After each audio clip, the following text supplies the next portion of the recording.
Our ship was supposed to land soon for a supply run, so I was surprised to find one of the hallways cluttered with random junk. Electronics. I tried to guess what all the bits could add up to as I approached. Lots of small pieces, and the biggest were very flat. A round thing that could have been a cover of some sort leaned against the wall with wires trailing. No idea. Luckily, there was an open door nearby, with the voices of crewmates I could ask. This was Wyo's room.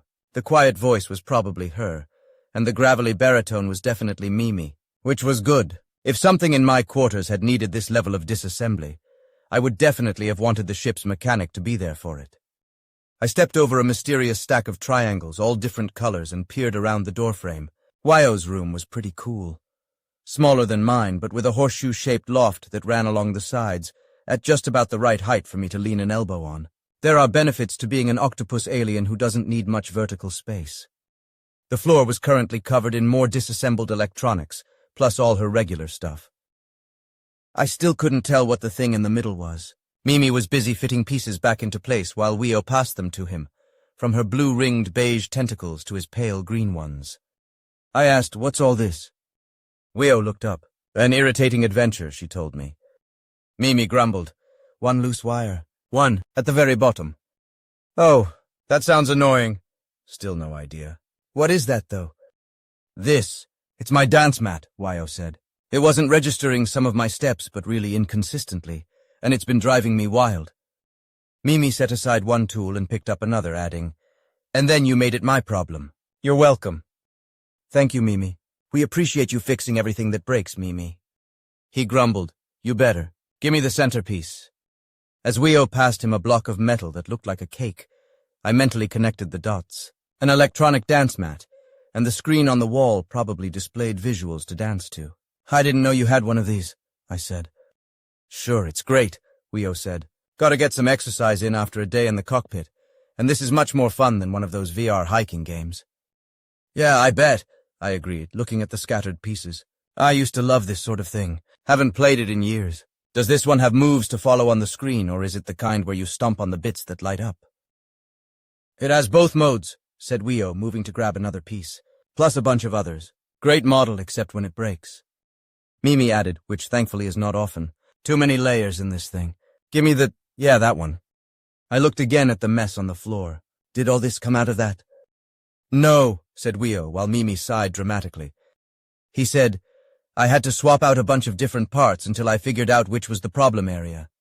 He inserted several delicate-looking components in quick succession, fastening them in place with the fast tentacles of a mechanic who is, A, experienced, and B, ready to be done already. "Where'd the slices go?" Wyo said, looking around. I looked too, though I wasn't sure what I was looking for. "Slices. The steppy bits for dancing on." I remembered the triangular things.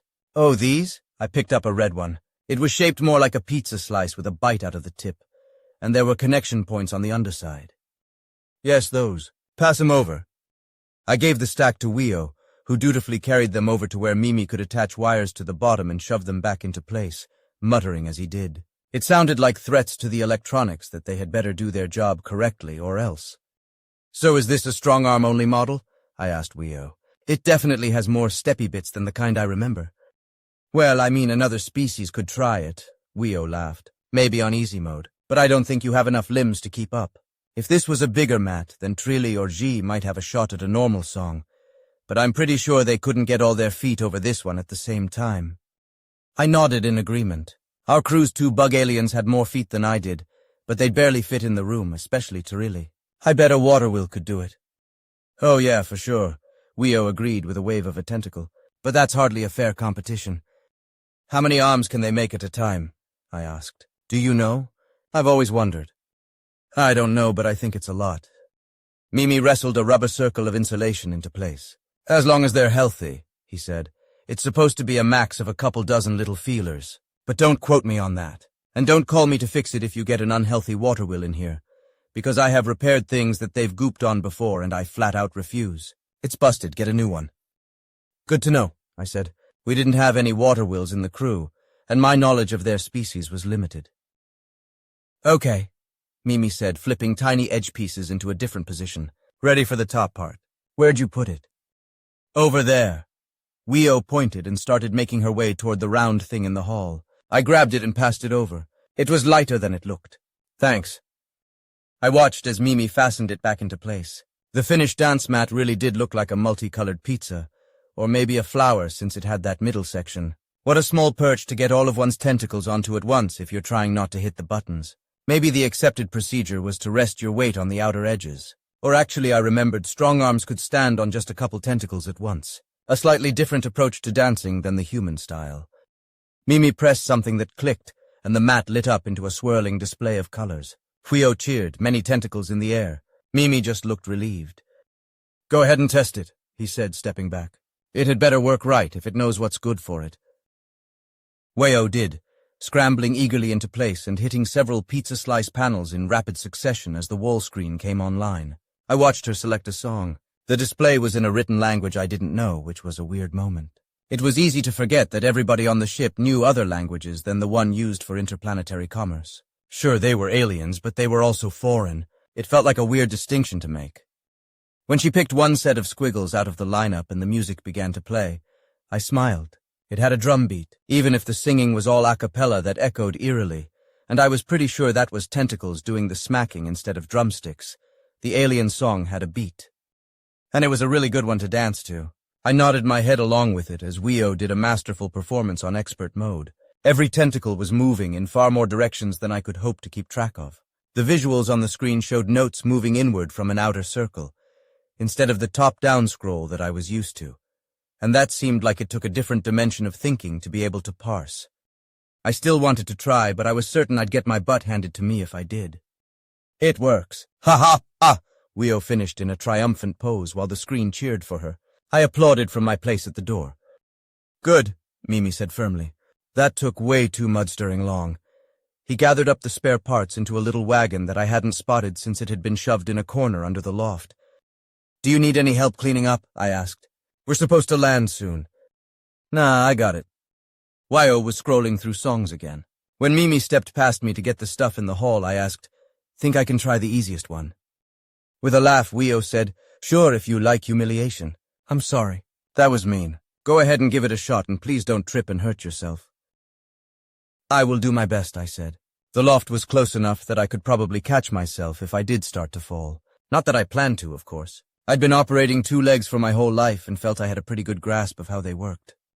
While Weo set the controls and Mimi pretended not to watch from the hallway, I approached the only part of the room I could stand up in.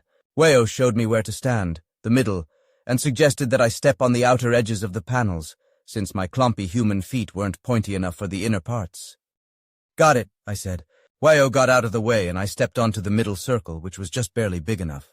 Weo hit the panel in the front. The music started. Weo retreated far under the loft in case I fell, which was a spectacular vote of confidence. Notes appeared on the screen. And yeah, it was abominably difficult, but also a lot of fun. There was no way I was going to hit all those notes at the same time with just 2 feet. Even on easy mode, the game assumed I had a full ring of tentacles to work with. I dropped down and used my hands too, laughing, but that was even worse. Finally, the song ended with some very disappointed-looking squiggle words that I didn't need Weo to translate. I declared I did my best. Weo emerged, laughing. You sure did. Good job. I got to my feet. This model is a little different from the kind I learned on. A little more moving parts. Just a few? Yes. I was about to go into detail, but the ship's about to land chime sounded. Oh, hey, perfect timing. Mimi grumbled his way down the hall, towing the wagon. Weo called out, Thanks again.